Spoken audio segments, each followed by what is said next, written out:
Our Father and God, we thank you for this morning as we break your word. May you open our eyes, open our hearts, talk to us. In Jesus' name we pray. Amen.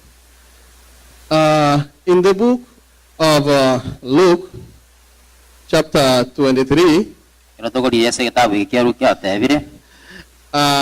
Jesus is being accused. Jesus is being accused. And they bring Jesus unto Pilate, but realizing that he comes from the land of Galilee, and then now he tells them, he orders them to take him back to Herod. And therefore, Herod, as you know, has been looking for Jesus for a long time. So he was eager to hear that Jesus is being brought unto him. Actually, when I was reading on verse 11, it says that Herod and his soldiers, they mocked Jesus. But on verse 12, it says, on that very day, Herod and Pilate became friends. Before this, they had been enemies. So what brought them together is Jesus being accused. And the people were crying, they wanted the Barabbas to be set loose, to be set free. And they said, we want Barabbas to be set free, and we kill Jesus.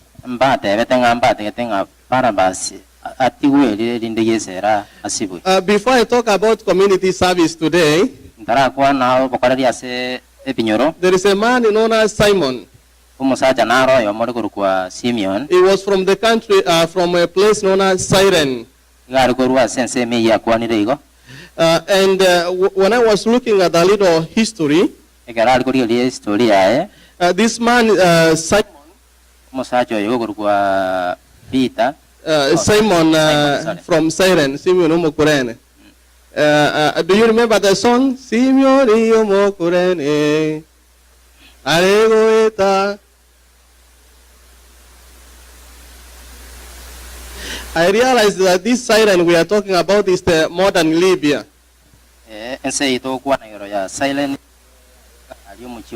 Libya, there is a city known as Tripoli, and it's an African country. You know, this man, when you look at the book of Acts 2, people have come from various places. They have congregated in one place. And then they began to spread the message. But on this very day in chapter 23 of Luke, nothing much is being talked of this Simon from Cyrene. And therefore we ask ourselves, who is this Simon the Cyrene? And what befell him? What happened to him?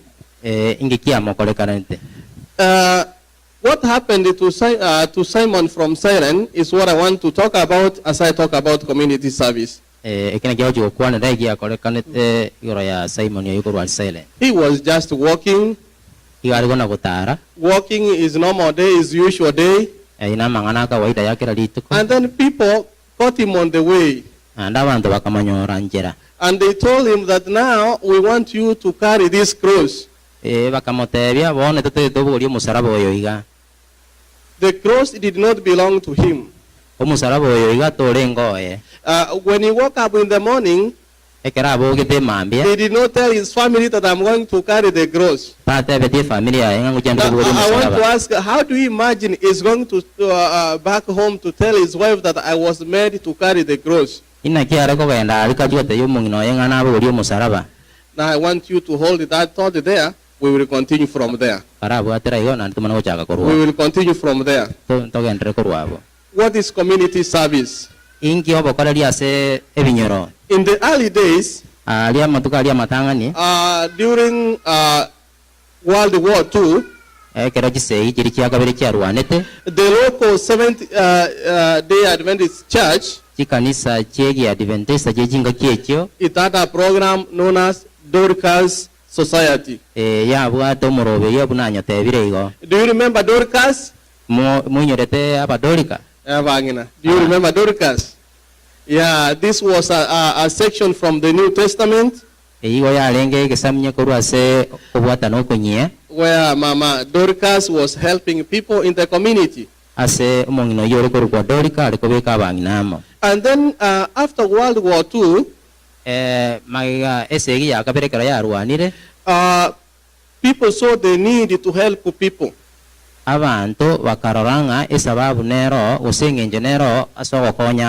If you have seen people afflicted with war, if you see people who have been affected by war, at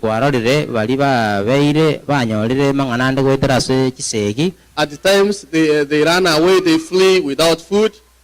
They run away without clothing. They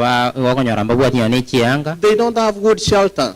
Therefore, there is a need for these people to come together so that they can help these people with food, to help them with clothing, to help them even with shelter, with the basic necessities. You know, we thank God that we are in America. Because when we eat, the leftovers, we just trash them. Remember, back at home,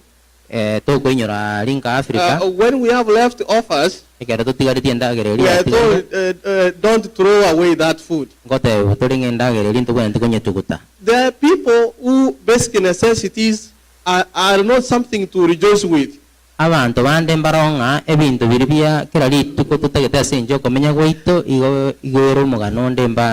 thank God that we are able to drink bottled water here.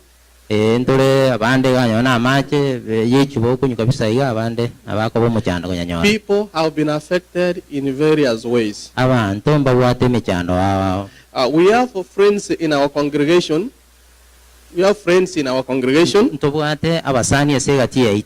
Maybe who have been affected by war.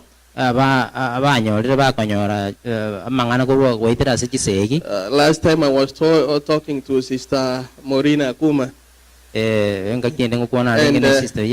she was narrating to me how it was in Zimbabwe some other time. Our sister Martina can tell us how it was in Rwanda some other time. And we read history and see how the world has been the days past. So in such conditions, people are left in a great need of food. In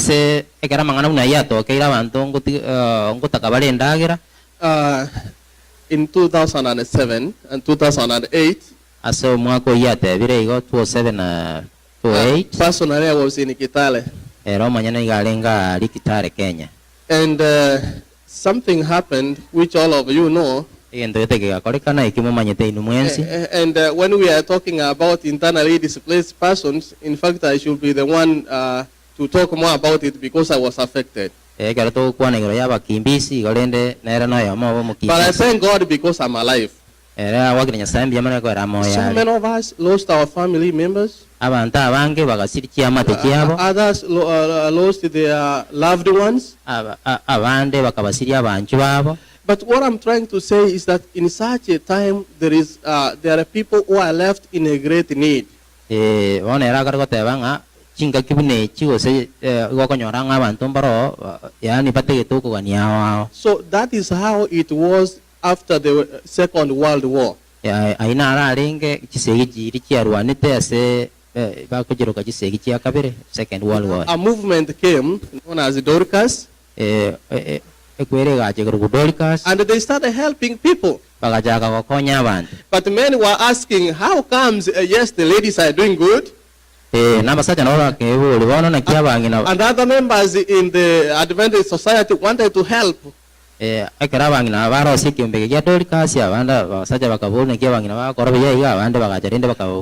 fact, they were talking about the Good Samaritan movement. But eventually they came up and they realized, no, we need to encompass each and every member of our society. And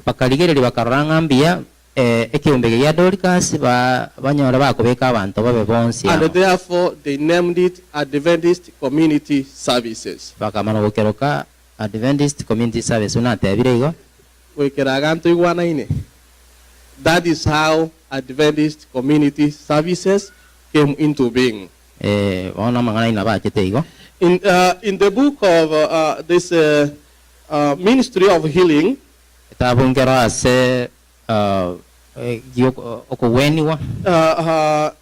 Sister White says, this new organization was named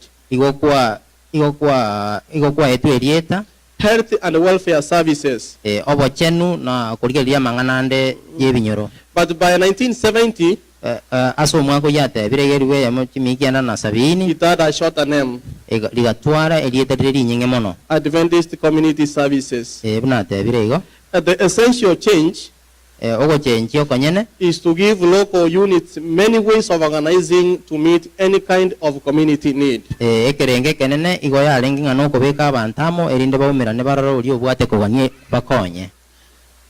Metro community members, how do we meet the needs of our people?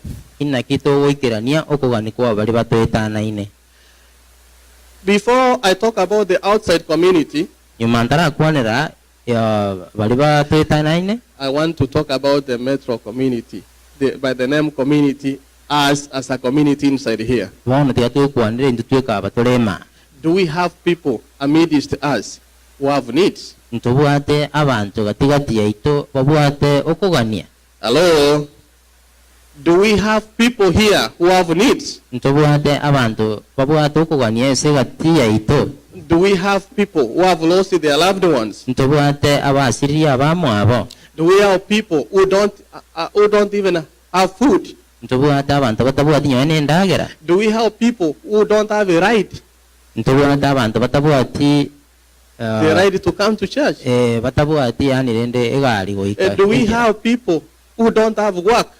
Do we have people amidst us who have no source of income? As a community, how do we deal with those people? How do we help our own fellow members as a community? At times, when we talk about the community, what comes into our minds is just the surrounding and the neighbors. I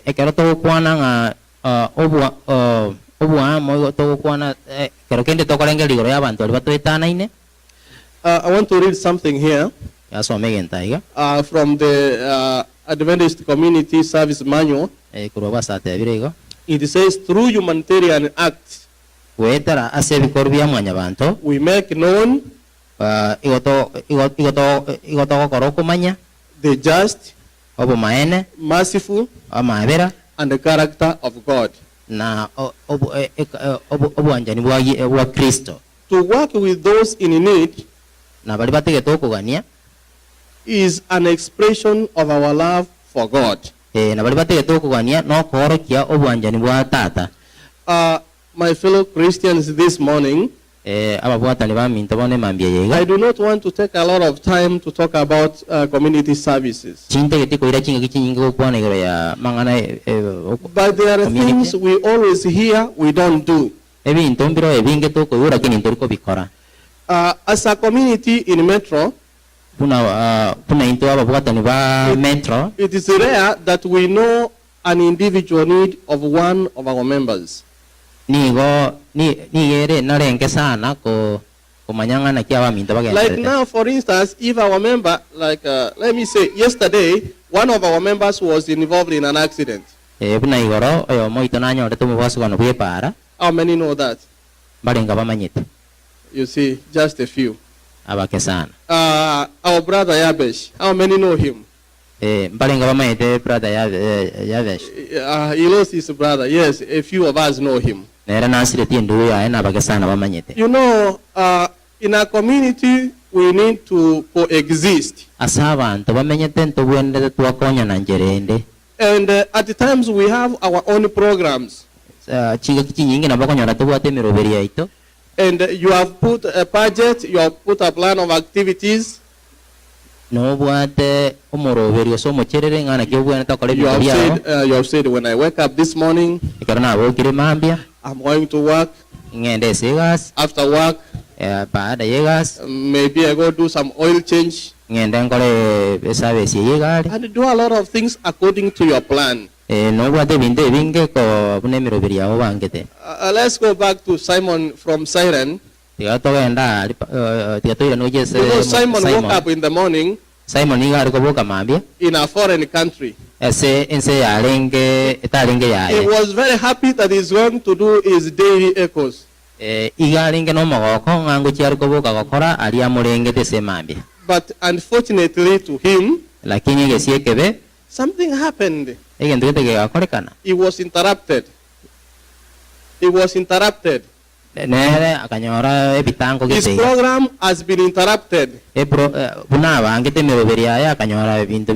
has planned to do things in a certain way. But he was forced to carry the cross for Jesus. When we see what happened to Simon, we see something that can happen to us. Maybe one of our members has been involved in a very bad accident. But we are interrupted in our way to work, and we stop whatever we wanted to do to help that brother. Yes, we want to worship properly. We need to worship, yes. We are rushing against time, yes. But something happens in between our service. How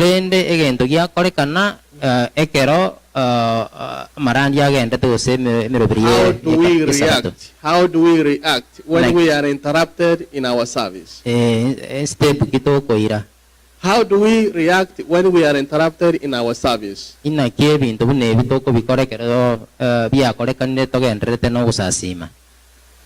The song we sang was saying, does Jesus care? Does Jesus care? Does Jesus care?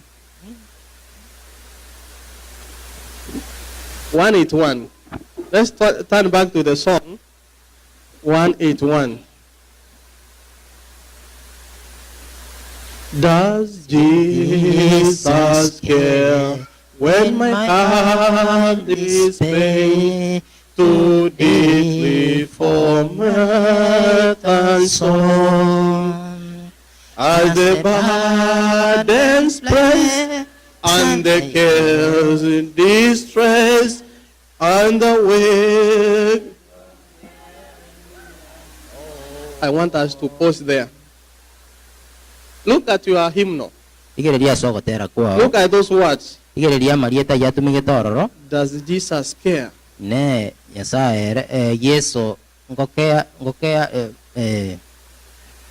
When my heart is pained, my heart is pained deeply. ekero yakunirwe ase ime mono. I was looking at the author Frank E. Greif. Ekero ari korigeria omoriki bwogotera oyo korwa Frank E. In his life history, ase omogano oyo bw'obogima oboiga, he liked to say children stories. Iga anjete korwa emigano y'abaana. But one point in time, ase engaki eyemo, he was so pained. He was so stressed. Akanyora ebirengeri ebinge mono. And he was asking himself, does really Jesus care? Akana kweboriria amaswali ganga Kristo era bono namanyeta yango etera. And then he read the book of Peter. Agasoma kitabu kya Peter. And then he realized, oh, yes, he cares. Akamanyanga Yesu namanyeta alionsi yago etera. Amidst us, there are people who are pained. Egatia itonto bwata abakunirwe sikinjere yegoseria. Most of the time, we usually tell people Jesus cares. Chinga kichinyinge ntongo tebitora abande nga Kristo era namanyete. But now, dealing with community service, when we are talking about community service, we are not talking about words, just words. We are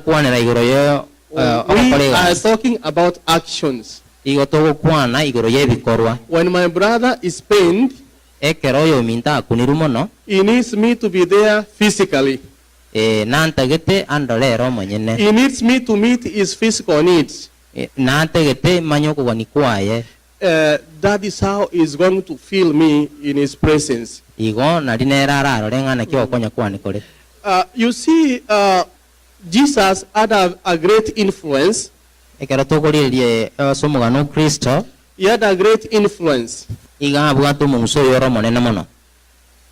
we, by the name Christians, we are carrying that name Christ. Christ in us. And the last Sabbath, Pastor was talking about our influence to the community. And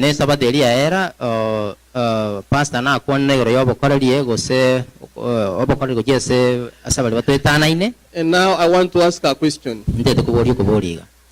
Suppose a tornado comes. I'm not saying a tornado is going to come, but suppose it comes and sweeps this church away. And then we stop worshiping here, we don't worship here anymore.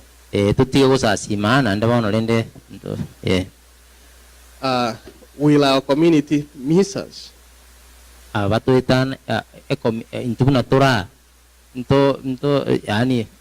the community realize that the church that was here is no more? How has our community felt our presence?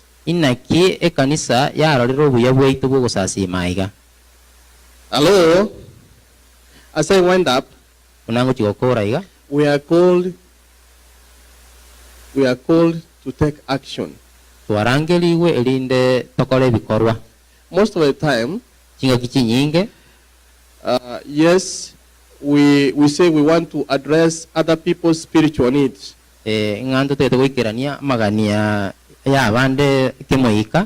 But before you even reach them to tell them about their spiritual needs, there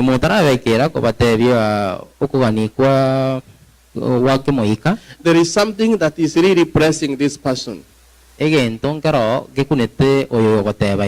And we, as our brothers keepers, we ought to take time and fellowship with our own members too. I want to talk about 10 things very quick, and then I wind up. Let me talk about prayer. As members of Metro community, how many times do we take time to pray together? Other than the sermon, how many times do we take time to pray together?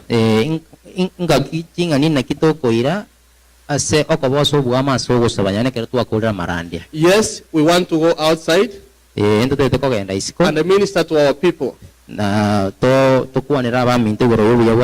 But have our people here felt your presence? ababale maiga barorire okwa makua okwa matunda. Do you pray for one another? Ngosabirana muri ino ase. As a community, do we pray for one another? Intwe ngosabirana turi into ase intwe. Metro community, do we pray for one another? Ababwatani ba metro ngosabirana turi into ase. We have a list of names that we are praying for. Nobwate omucherere bwa abantu ngosabira. Actually, we wanted to look for a list of names. So that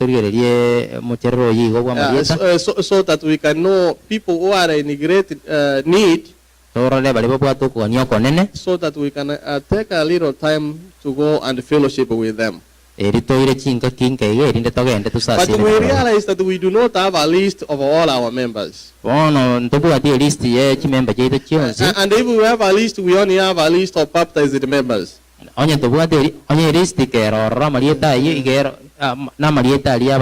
when I look at the bulletin, I always see a communication director number being written here. People will not know your need until you tell them. So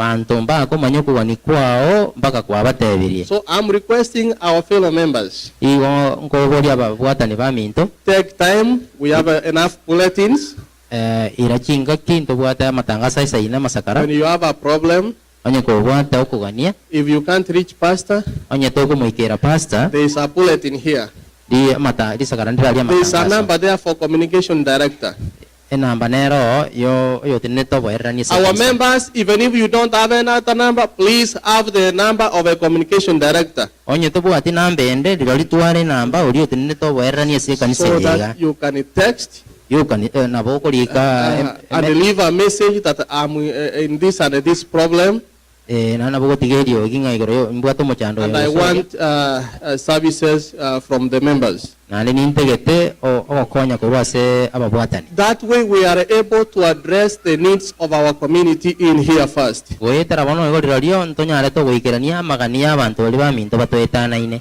Number two, let me talk about timing. You know, at times we really need to preach to people. We want to preach to people, yes.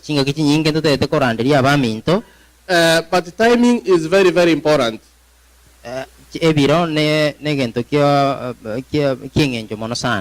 Let's say tonight I slept outside.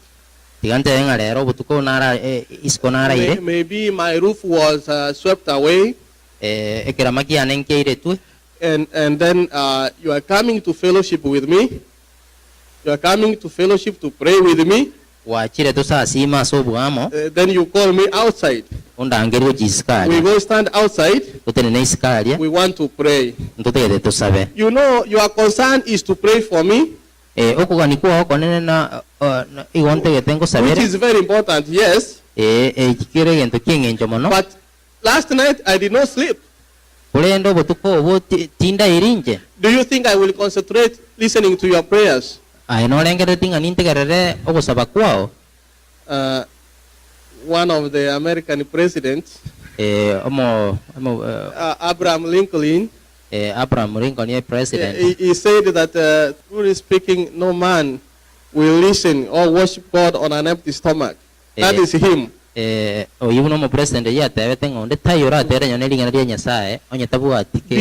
you minister to me in your scripture and prayer, I have physical needs that I want to be satisfied. Sister White says, discussions about spiritual matters, prayer, worship, etc., should never be perceived as a requirement for service. You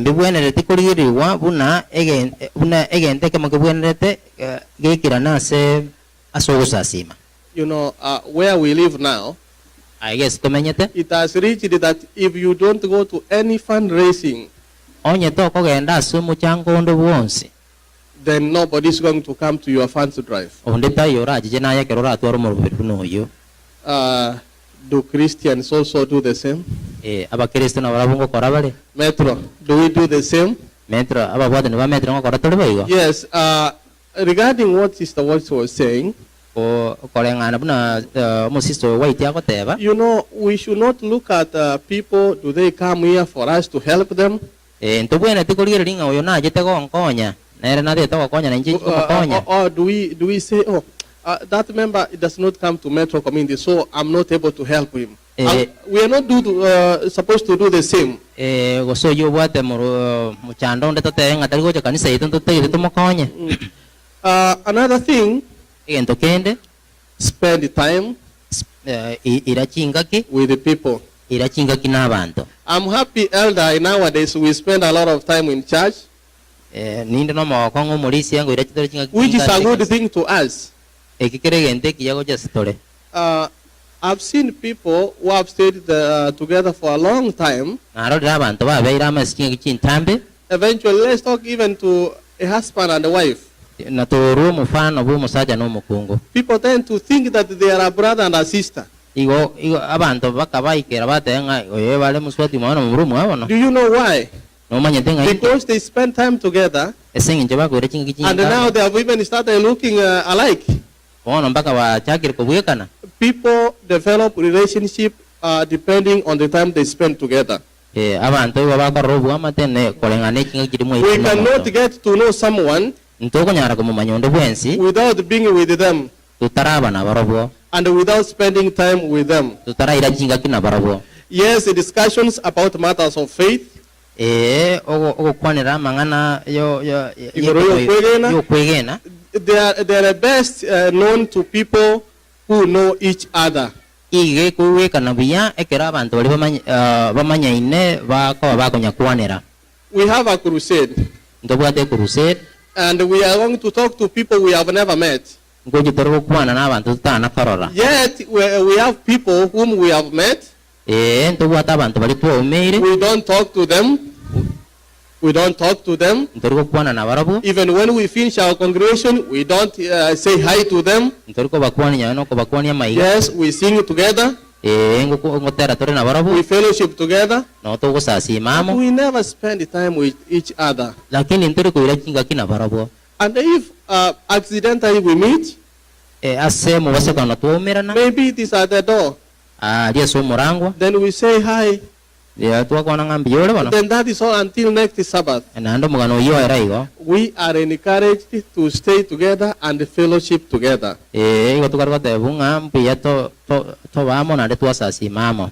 Yes, the church needs to feel your presence. The church needs to feel your presence. Kanisa netegete erorango okora kwao. I know there are people here who have never talked in our church. Abantu mbara batana ukone se kanisa yaito. Yes, it's not a sin not to talk in our church. Nkirie kebaso utakwane se But it kanisa. is good also to do something for you to be known.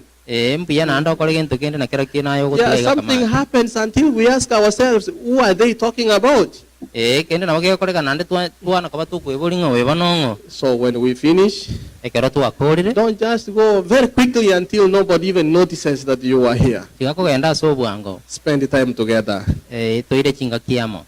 That's how we will start encouraging one another. Igo na litora abeto ko beka na machuki. If I don't know you, Anya tinko manyeti. I will not share so much with you. Tinko baginko ko sorry na But ya. if I know you, Anya ginko manyete. if I have a very close relationship with you, Anya kumbwa to buama te buange then no. I will be able to talk to you about the Word of God. Na bato ko kuana naye nyone lingana lia nyasaye. That's why Metro Community, Ikina geko gara Metro Community it yeta. will become very difficult for us. It will be very hard for us Igera abepo ko ngumona sitore intwe. to talk with the people, Tukuane na abantu. to preach to people To barandelie. whom we have never had any relationship with. Bari tutara atwara buama ta senjerende. We need to show sympathy, Ntobwenere to twara mabera. and then we need to meet the needs of our people. Na ande toikirania magani abo. Yes, somebody needs food. Ondo tegete nyone ndagera. Other than talking that somebody needs food, Onye nango kuana yonde naro tegete ndagera. other than saying that we are going, maybe somebody needs to eat, Onde naro tegete aragere. we need to come up with a way Ntotegete tonyore njerende iga.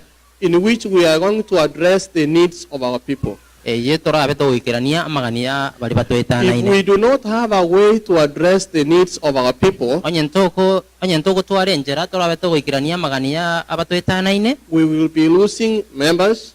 abatogotumia We will be losing members. egotoko And we are not able to evangelize properly to our people. Before Jesus could even speak to people, he met their physical needs. Listen so that you know what a person wants.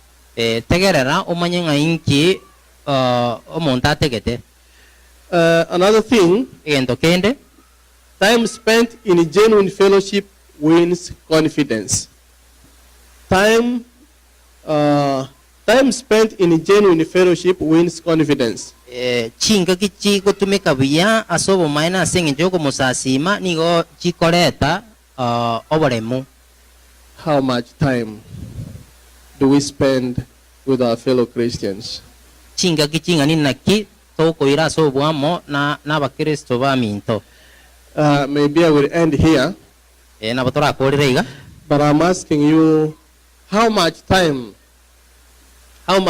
do you spend with your fellow Christians? Chinga kichinga ni nakio koira no mukristo mino. It is not easy to know the needs of your fellow members if you don't spend time with each other. Yes, we have phones, but we don't call each other. And if we call them, we talk about the things that have happened everywhere. Who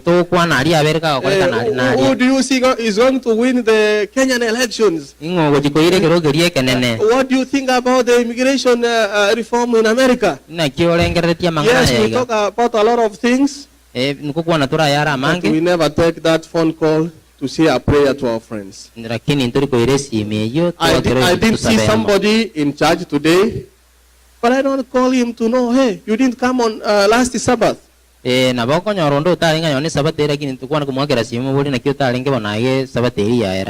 If our members, our fellow Christians, will be hospitalized, and then no member from our church shows up to say even a prayer to them, it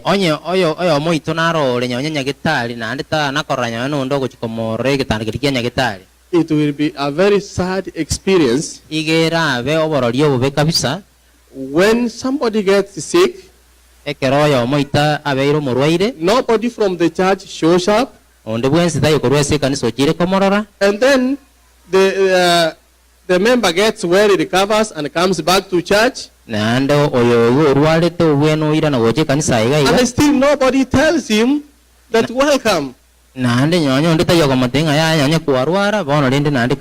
We need to spend time with each other.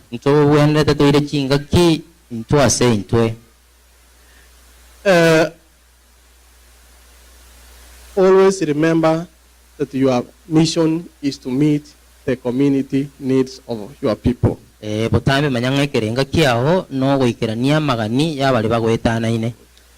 I had powers, I could propose that this year, as we begin the year with community services,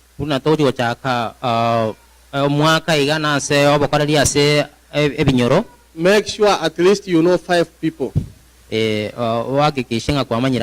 as you go out, make sure you greet 2-3 people. That is how we will be able to address the needs of our society. And I could also propose that when one of our members gets a problem, please make it known to the leaders, so that they can make a program to come maybe for visitation or meet your needs.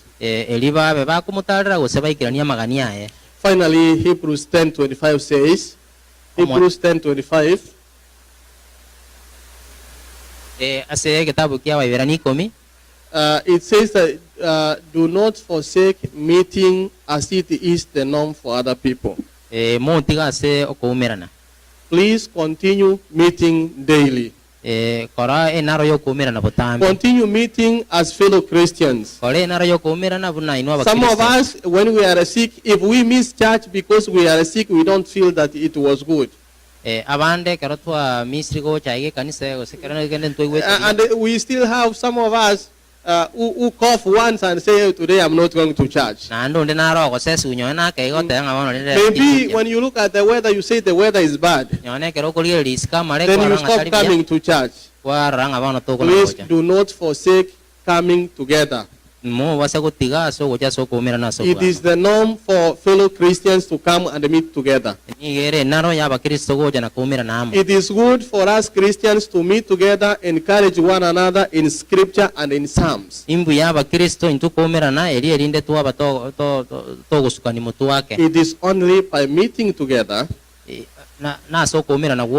is by congregating and discussing together, is by spending time together that we come to develop a relationship with one another. And we come to know each other. And finally, when we have known each other, it will be very easy for me to tell you my problem. Because I have developed a relationship with you. Yes, I want to know that Jesus cares. I want to know that Jesus cares. But I want to see your actions, whether you are representing the character of this Jesus you are talking about. Remember his final words, he says, I was in prison. You did not come to see me. I was sick. I was naked. Do you remember those words? How many will be happy to hear those words that depart from me, I do not know you? Then if we do not want to hear those words from Jesus' mouth, we ought to do what he has told us to do. Therefore, it is upon us, brothers and sisters, to encourage one another and meet our spiritual needs after meeting our physical needs.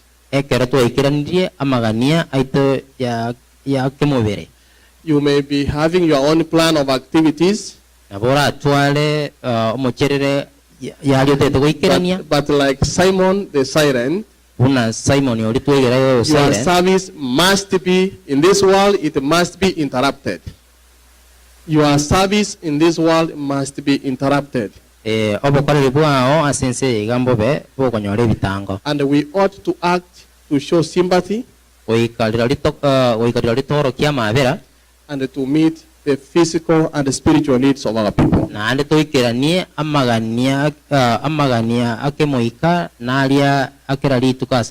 As church choir is coming here, church choir, I like the third stanza of the song they are going to sing. Majirani wasemaje kuhusu Ukristo wako. How are our fellow Christians talking about your Christianity? Yes, people see you, you come to church. But the way I behave, it is like I never met Jesus. As we develop relationship with one another, Una toko chikorosio buamate into ase into. I invite you to develop a relationship with Jesus Christ. Na ande na boy godro linko bate binga mbia torosio buamate waito patia ito na Kristo. Because when you have a relationship with Jesus Christ, ekero buato buamate na Kristo, He will lead you all the way. Igo arabe kago wetia asobu mabua obuonsi. He will guide you all the way. Na ande na korae asichinjira chionsi. Even without talking to our people in the community, nyeto kwa na batwetana ina sebinyoro, they will feel our presence. Na ande mbaroro ko bagwaito. They will feel our actions in the midst. Mbarole ebikorwa byaito ase obokorere bwa Kristo. May God bless you. Tiganya saba siseni.